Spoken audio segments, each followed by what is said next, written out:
నమస్కారం ఘంటారావానికి స్వాగతం. ముందుగా ప్రధానాంశాలు. ఎమ్మెల్యేల అనర్హత పిటిషన్లపై సుప్రీంకోర్టు తీర్పు. 3 నెలల్లో నిర్ణయం తీసుకోవాలని స్పీకర్కు సూచన.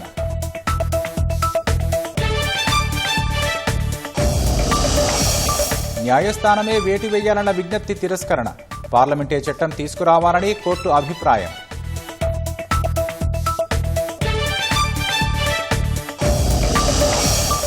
ఎర్రవల్లి ఫామ్ హౌస్లో బీఆర్ఎస్ నేతలతో కేసీఆర్ సమావేశం. సుప్రీంకోర్టు తీర్పు నేపథ్యంలో తదుపరి కార్యాచరణపై చర్చ.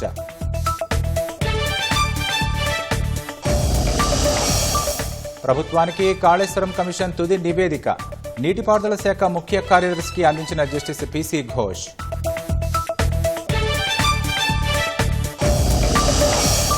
మాలేగావ్ పేలుళ్ల కేసులో నిందితులు నిర్దోషులన్న ఎన్ఐఏ కోర్టు. సాధ్వి ప్రజ్ఞా సింగ్ సహా 7 నిందితులకు క్లీన్ చిట్.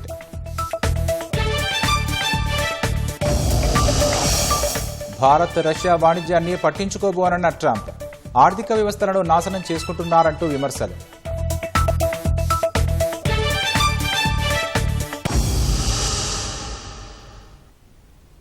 పార్టీ మారిన శాసనసభ్యుల అనర్హత వేటు పిటిషన్పై సుప్రీంకోర్టు కీలక తీర్పు వెలువరించింది. ఈ వ్యవహారంలో రాష్ట్ర హైకోర్టు డివిజనల్ బెంచ్ ఇచ్చిన తీర్పును కొట్టేసింది. అనర్హత పిటిషన్పై తీర్పు వెలువరించిన 3 నెలల్లో అసెంబ్లీ స్పీకర్ నిర్ణయం తీసుకోవాలని అత్యున్నత న్యాయస్థానం సూచించింది. బీఆర్ఎస్ పార్టీ నుంచి పోటీ చేసి గెలిచి తదనంతరం అధికార కాంగ్రెస్ పార్టీలో చేరిన ఎమ్మెల్యేల అనర్హత పిటిషన్పై సుప్రీంకోర్టు తుది తీర్పు వెలువరించింది. తీర్పు వచ్చిన 3 నెలల్లో స్పీకర్ నిర్ణయం తీసుకోవాలని న్యాయస్థానం స్పష్టం చేసింది. న్యాయస్థానమే అనర్హత వేటు వేయాలన్న విజ్ఞప్తిని మాత్రం తోసిపుచ్చింది. ఆపరేషన్ సక్సెస్ పేషెంట్ డైడ్ అన్న సూత్రం వర్తించకూడదన్న సుప్రీంకోర్టు ఈ వ్యవహారంలో హైకోర్టు డివిజన్ బెంచ్ ఇచ్చిన తీర్పును కొట్టివేసింది. పార్టీ మారుతున్న ఎమ్మెల్యేల పట్ల పార్లమెంటే చట్టం తీసుకురావాలని అత్యున్నత న్యాయస్థానం అభిప్రాయపడింది.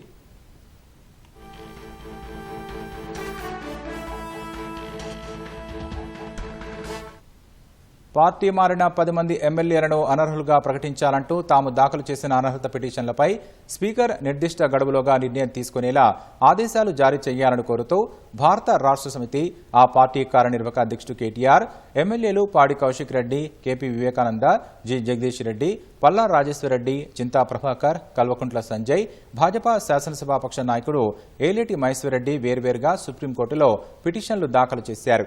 ఈ ఏడాది జనవరి 15న దాఖలు చేసిన పిటిషన్లు సుప్రీంకోర్టులో 9 సార్లు విచారణకు వచ్చాయి.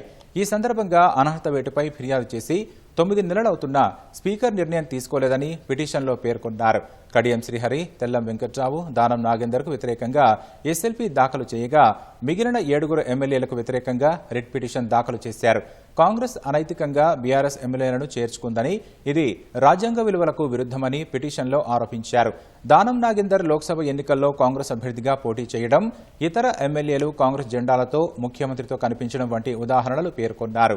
స్పీకర్ నిర్ణయంలో జాప్యం చట్టబద్దమైన బాధ్యతను నిర్వర్తించడంలో విఫలమైనట్లు భావిస్తున్నామని అన్నారు. తెలంగాణ హైకోర్టు ఆదేశాలు కేవలం విచారణ షెడ్యూల్ ప్రకటించమని, నిర్ణయానికి గడువు విధించలేదని కాంగ్రెస్ నాయకులు వాదించారు. 10వ షెడ్యూల్లో అనర్హత నిర్ణయానికి నిర్దిష్ట సమయపాలన లేదని, స్పీకర్కు స్వేచ్ఛ ఉందని పేర్కొన్నారు. వాదనలు పూర్తయ్యాక శాసనసభ స్పీకర్ నిర్ణయం తీసుకునేలా న్యాయస్థానాలు జోక్యం చేసుకోవచ్చా లేదా అనే అంశాలపై వాదనలు పూర్తయ్యాక ఏప్రిల్ 3వ తేదీన ఎమ్మెల్యేల అనర్హత పిటిషన్పై తీర్పును జస్టిస్ బీఆర్ గవాయ్ ధర్మాసనం రిజర్వ్ చేసింది. ఇవాళ తీర్పు వెలువరించింది.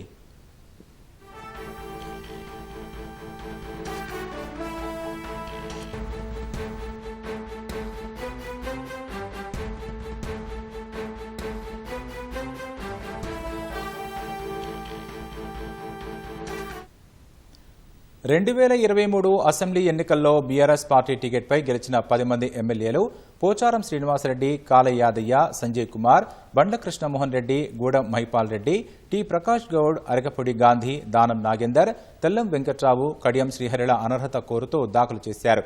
వారిపై అనర్హత వేటు వేయాలంటూ సభాపతికి ఫిర్యాదు చేసినా సభాపతి నిర్ణయం తీసుకోవడంలో జాప్యం చేస్తున్నారని ఆరోపిస్తూ కేటీఆర్, పాడి కౌశిక్ రెడ్డి, వివేకానంద్ సుప్రీంకోర్టును ఆశ్రయించారు.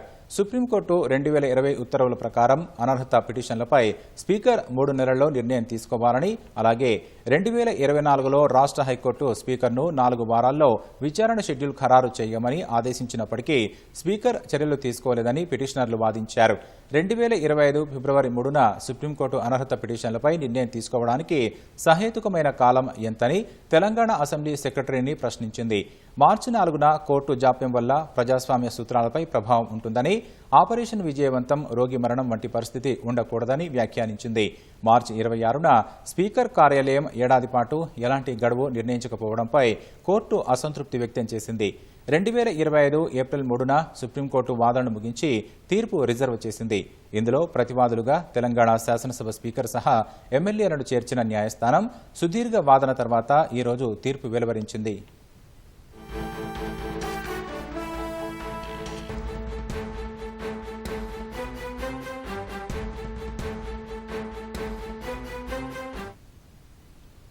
మాలేగావ్ బాంబు పేలుళ్ల కేసులో 7 నిందితులను ముంబైలోని ఎన్ఐఏ కోర్టు నిర్దోషులుగా తేల్చింది. మాజీ ఎంపీ సాధ్వి ప్రజ్ఞాసింగ్ సహా మిగిలిన నిందితులు నేరం చేశారని చెప్పేందుకు ఎలాంటి ఆధారాలు లేవని వెల్లడించింది. మాలేగావ్లో బైక్లోనే బాంబు పెట్టినట్లు ఎన్ఐఏ నిరూపించలేకపోయిందని న్యాయస్థానం పేర్కొంది. మాజీ సాధ్వి ప్రజ్ఞాసింగ్కు సొంత బైక్ ఉన్నట్లు ఆధారాలు లేవని న్యాయస్థానం పేర్కొంది. మరో నిందితుడు కర్నల్ ప్రసాద్ పురోహిత్ ఇంట్లో ఆర్డీఎక్స్ ఉన్నట్లు ఆధారాలు లేవని వివరించింది. ఘటనా స్థలం నుంచి వేలిముద్రలు, డీఎన్ఏ నమూనాలను సేకరించలేదని తెలిపింది. నిందితుల మధ్య సమావేశాలు జరిగినట్లు, కుట్ర పన్నినట్లు దర్యాప్తు సంస్థ నిరూపించలేకపోయిందని పేర్కొంది. ఈ కేసులో తీవ్రవాద నిరోధక చట్టం చేర్చడానికి వీల్లేదని, అది చెల్లదని తీర్పులో స్పష్టం చేసింది.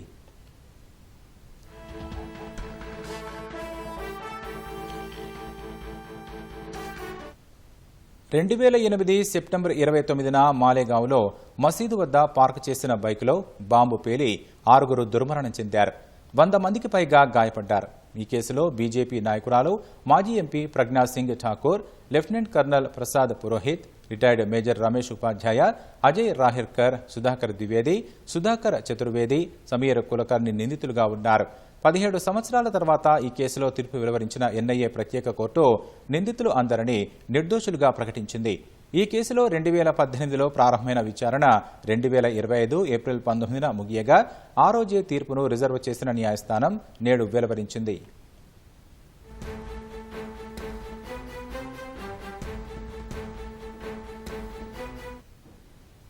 ఈ కేసును దర్యాప్తు చేసిన జాతీయ దర్యాప్తు సంస్థ ఎన్ఐఏ నిందితులకు తగిన శిక్ష విధించాలని వాదించింది.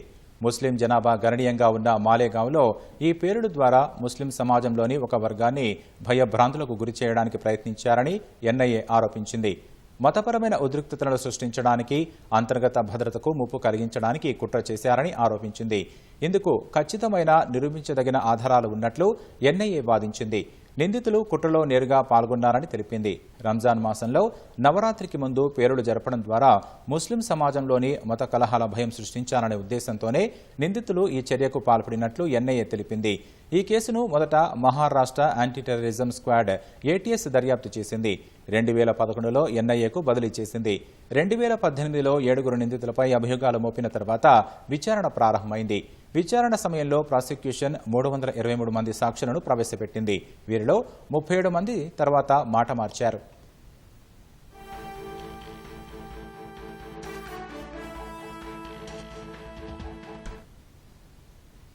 హైకోర్టులో 4 కొత్త జడ్జిలు ప్రమాణ స్వీకారం చేశారు. కొత్త జడ్జిలతో హైకోర్టు ప్రధాన న్యాయమూర్తి జస్టిస్ అపరేష్ కుమార్ సింగ్ ప్రమాణం చేయించారు. హైకోర్టు కొత్త జడ్జిలుగా justice Gadi Praveen Kumar, justice Ramakrishna Reddy, justice Chalapathi Rao, justice Gouse Meera Mohiuddin ప్రమాణ స్వీకారం చేశారు. హైకోర్టులో జరిగిన ఈ కార్యక్రమంలో పలువురు న్యాయమూర్తులు, సిబ్బంది పెద్ద సంఖ్యలో పాల్గొన్నారు.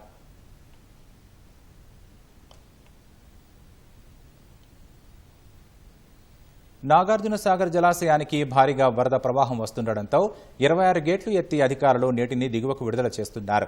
సాగర్కు 1,76,000 క్యూసెక్కుల ఇన్ఫ్లో వస్తుండగా 2,56,000 క్యూసెక్కుల నీటిని దిగువకు విడుదల చేస్తున్నారు. దీని పూర్తిస్థాయి నీటి మట్టం 590 అడుగులు కాగా ప్రస్తుతం 585.10 అడుగులు ఉంది. పూర్తిస్థాయి నిల్వ సామర్థ్యం 312 టీఎంసీలు కాగా ప్రస్తుతం 297.72 టీఎంసీల వద్ద ఉంది. సాగర్ సోయగాలను చూసేందుకు పర్యాటకులు పెద్ద సంఖ్యలో తరలివస్తున్నారు.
హైదరాబాద్ శివారులో అటవీశాఖ అధికారులను 20 రోజులుగా ముప్పు తిప్పలు పెట్టిన చిరుత పులి ఎటకేలకు మంచిర్యాల టిక్ పార్క్లో ఈ రోజు తెల్లవారుజామున బోనులో చిక్కింది. కొద్ది రోజులుగా మృగవాణి పార్క్, గ్రీహౌండ్స్ ప్రాంతాల్లో చిరుత సంచరించడాన్ని స్థానికులు గుర్తించారు. గోల్కొండ ఆర్టిలరీ సెంటర్లో చిరుత సంచరించడాన్ని సీసీ కెమెరాలో దృశ్యాలు నమోదయ్యాయి. చిరుతను చూసిన గ్రీహౌండ్స్ గస్తీ పోలీసులు అటవీ అధికారులకు సమాచారం ఇచ్చారు. 8 ట్రాప్ కెమెరాలు, 4 బోన్లను ఏర్పాటు చేసిన అధికారులు ఎట్టకేలకు చిరుతను బంధించారు. చిరుతను బంధించిన అధికారులు దాని ఆరోగ్య పరిస్థితి తెలుసుకునేందుకు నేరుగా జులాజికల్ పార్కుకు తరలించారు. చిరుతపులి పూర్తి ఆరోగ్యంగా ఉన్నట్లు నిర్ధారించుకున్న తర్వాత చీఫ్ వైల్డ్ లైఫ్ అధికారి సూచనల మేరకు అమ్రాబాద్ లేదా ఆదిలాబాద్లోని అడవిలో వదిలిపెడతామని జిల్లా అటవీ అధికారి సుధాకర్ రెడ్డి తెలిపారు.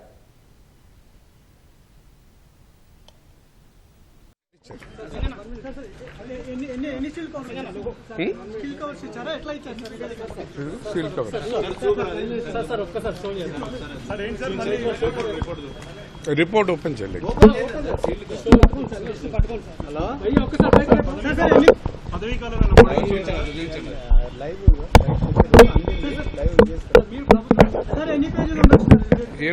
ఏం పొడిగించలేదు, చూస్తే తెలుస్తుంది. సీఎం గారికి ఇస్తాం, సిఎస్కి ఇస్తాం ఫస్ట్, ఆయన సీఎం గారి దగ్గర. ఎప్పుడు ఎన్ని గంటలకు అందజేస్తారు సార్? ఇప్పుడు వెళ్తున్నాం నేరుగా సిఎస్ దగ్గరికి.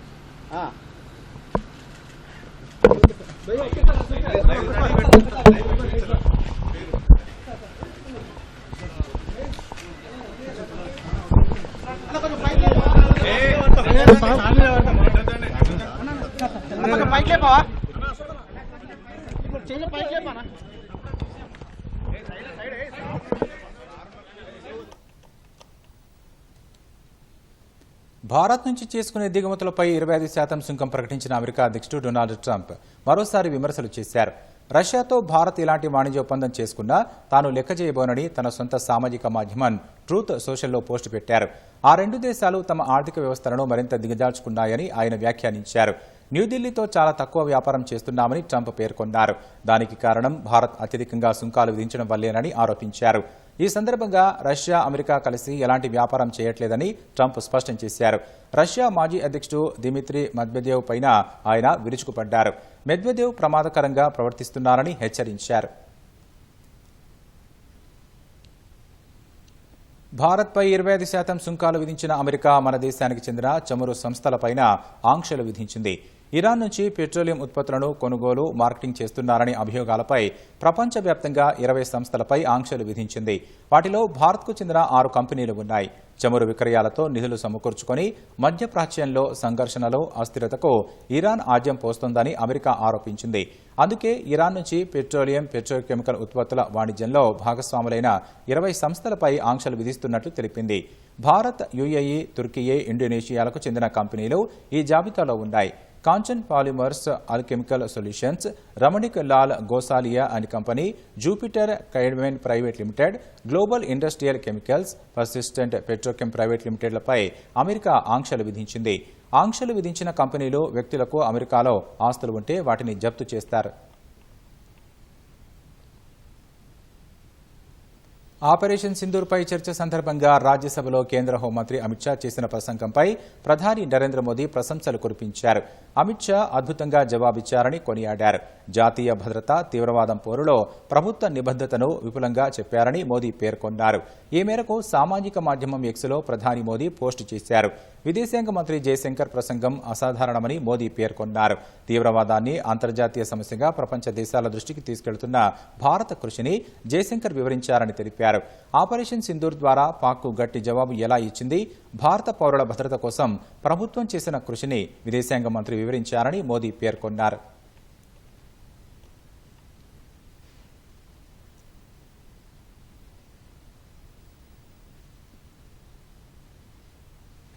రాష్ట్రంలో మరో విద్యుత్ పంపిణీ సంస్థను ఏర్పాటు చేయాలని ప్రభుత్వం నిర్ణయించింది. కొత్త డిస్కం పరిధి రాష్ట్రమంతటికీ వర్తించేలా ఉండాలని ముఖ్యమంత్రి రేవంత్ రెడ్డి ఆదేశించారు. ఉచిత విద్యుత్ పథకాలన్నీ కొత్త డిస్కం పరిధిలోకి తీసుకురావాలని సూచించారు. డిస్కంల ఆర్థిక స్థితి మెరుగుపరిచేందుకు అధిక వడ్డీలున్న రుణాలను రీస్ట్రక్చర్ చేయాలని తెలిపారు. సచివాలయంతో పాటు రాష్ట్రంలోని ప్రభుత్వ కార్యాలయాలు, విద్యా సంస్థల్లో సోలార్ విద్యుత్ వినియోగించేలా ప్రణాళిక రూపొందించాలని అధికారులను సీఎం ఆదేశించారు. విద్యుత్ పంపిణీ వ్యవస్థలపై ముఖ్యమంత్రి రేవంత్ రెడ్డి కీలక నిర్ణయం తీసుకున్నారు. రాష్ట్రంలో ప్రస్తుతం ఎస్పీడీసీఎల్, ఎన్పీడీసీఎల్ ఉండగా మరో డిస్కం ఏర్పాటు చేయాలని సీఎం ఆదేశించారు. విద్యుత్ శాఖపై సీఎం రేవంత్ రెడ్డి తన నివాసంలో సమీక్ష నిర్వహించారు. విద్యుత్ శాఖ ప్రక్షాళన కోసం సంస్కరణలు అమలు చేయాలని స్పష్టం చేశారు. ఎస్పీడీసీఎల్, ఎన్పీడీసీఎల్ ను వాణిజ్య విద్యుత్ కార్యకలాపాలకు పరిమితం చేసి కొత్త డిస్కం ద్వారా ప్రభుత్వం రాయితీ ఇచ్చే కరెంటును సరఫరా చేయాలని సూచించారు. వ్యవసాయానికి, ప్రభుత్వ విద్యా సంస్థలకు 200 యూనిట్ల వరకు గృహాలకు ఇచ్చే ఉచిత విద్యుత్ పథకాలన్నీ ఈ కొత్త డిస్కం పరిధిలోకి తీసుకురావాలని సీఎం తెలిపారు. కొత్త డిస్కం పరిధి రాష్ట్రమంతటా ఉండాలన్నారు. నూతన డిస్కం ఏర్పాటుతో ఇప్పుడున్న విద్యుత్ పంపిణీ సంస్థల పనితీరు మెరుగుపడి జాతీయ స్థాయిలో రేటింగ్ పెరుగుతుందని సీఎం అభిప్రాయపడ్డారు. డిస్కంల పునర్వ్యవస్థీకరణతో పాటు విద్యుత్ సంస్థలపై ఇప్పుడున్న రుణభారం తగ్గించాలని సూచించారు. రుణాలపై 10% వరకు వడ్డీలు చెల్లించడం వల్ల డిస్కంలు డీలా పడ్డాయని సీఎం రేవంత్ రెడ్డి అభిప్రాయపడ్డారు. వడ్డీ 6% లేదా అంతకన్నా తక్కువ ఉండేలా రుణాలను రీకన్స్ట్రక్చర్ చేసుకునేలా వెంటనే ప్రణాళికలు సిద్ధం చేయాలని సీఎం ఆదేశించారు.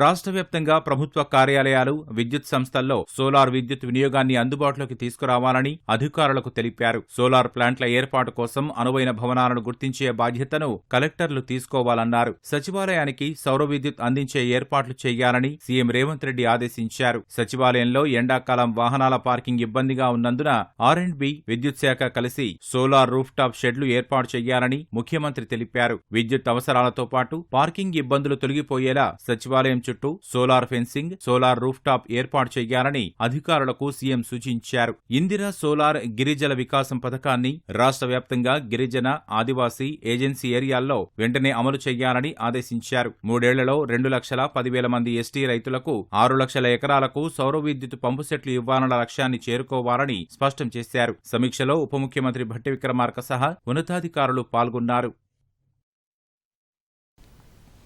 సికింద్రాబాద్ సృష్టి సంతాన సాఫల్య కేంద్ర నిర్వాహకురాలు డాక్టర్ నమ్రతపై ఫిర్యాదులు వెల్లువెత్తుతున్నాయి. ఫెర్టిలిటీ సెంటర్లో సరోగసీ ముసుగులో పెద్ద ఎత్తున మోసాలకు పాల్పడినట్లు పోలీసులు గుర్తించారు. సంతాన సాఫల్య కేంద్రం వేదికగా జరిగిన ఆగడాలపై గురిపెట్టి దర్యాప్తు ముమ్మరం చేశారు. హైదరాబాద్లోని సృష్టి కేంద్రాల్లో అధికారులు తనిఖీలు చేస్తే ఆ విషయం ముందే తెలిసేలా నెట్వర్క్ను ఏర్పరచుకోవడం ఆశ్చర్యానికి గురిచేస్తోంది. హైదరాబాద్ శివారుకు చెందిన ప్రభుత్వ ఉద్యోగికి పెళ్లయి 5 ఏళ్లైనా సంతానం లేక దంపతులు డాక్టర్ నమ్రతను సంప్రదించారు. ఆమె వారికి వైద్య పరీక్షలు చేసి సరోగసీతో బిడ్డను కనొచ్చంటూ దపదపాలుగా 25 లక్షలు వసూలు చేసింది. విశాఖపట్నంలోని ఆసుపత్రిలో మహిళ గర్భంలో బిడ్డ ఊపిరి పోసుకుంటుందని నమ్మించింది. చివరకు పుట్టిన పిల్లాడు శ్వాస సమస్యతో మరణించాడంటూ దంపతులను బోల్తా కొట్టించింది. 2 ఏళ్లుగా బయటకు చెప్పలేక మానసిక వేదనకు గురైన బాధితులు ఠానాలో ఫిర్యాదు చేసినట్లు సమాచారం. ఇదే తరహాలో కొందరు ఫోన్ చేసి డాక్టర్ నమ్రత అకృత్యాలను వివరిస్తున్నారు.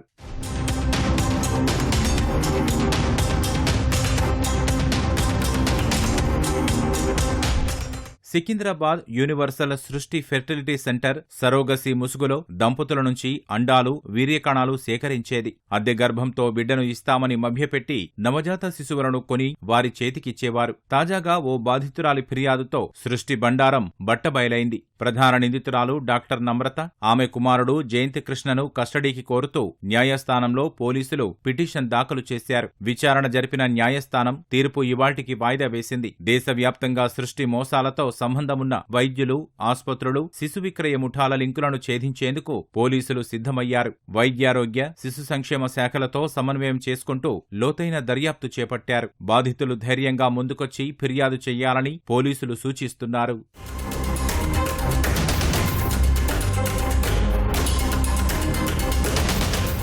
హైదరాబాద్, విజయవాడ, విశాఖపట్నంలో ఆధునిక హంగులతో ఫెర్టిలిటీ సెంటర్లు ఏర్పాటు చేశారు. సికింద్రాబాద్ను అడ్డాగా చేసుకుని సంతానం లేని దంపతులకు కౌన్సిలింగ్, ప్రత్యేక వైద్య పరీక్షలంటూ విమానాల్లో విశాఖపట్నం తీసుకెళ్లేవారు. సరోగసికి అంగీకరించిన మహిళను పరిచయం చేసి ఆమె ద్వారా పుట్టబోయే బిడ్డ కోసమంటూ వీర్యకణాలు, అండాలు సేకరించేవారు. 1 రోజుల తర్వాత సరోగసి విధానం విజయవంతమైందని, మరో 9 నెలల్లో బిడ్డను చేతికి అందిస్తామంటూ ముక్కుపిండి లక్షల్లో ఫీజులు వసూలు చేశారు. అక్కడి Srushti fertility fertility centre manager Kalyani Atchayamma పర్యవేక్షణలో ఆర్థిక లావాదేవీలు, శిశువులను అప్పగించడం పూర్తి చేసేవారు. దంపతుల కన్సల్టేషన్, అండాలు, వీర్యం సేకరణ, సరోగసి, మహిళల వివరాలను నమోదు చేసిన పుస్తకాలను గోప్యంగా విశాఖ చేరవేస్తున్నారు. హైదరాబాద్లోని కేంద్రాల్లో పోలీసు, వైద్యశాఖ తనిఖీలు చేసినా ముందుగానే తెలిసేలా నెట్వర్క్ ఏర్పాటు చేసుకున్నారు. గతంలో 2 సార్లు సోదాలు చేసేందుకు వెళ్లినప్పుడు సికింద్రాబాద్లోని ఆస్పత్రి మూసి ఉందని వైద్యాధికారి చెప్పడం ఇందుకు నిదర్శనం.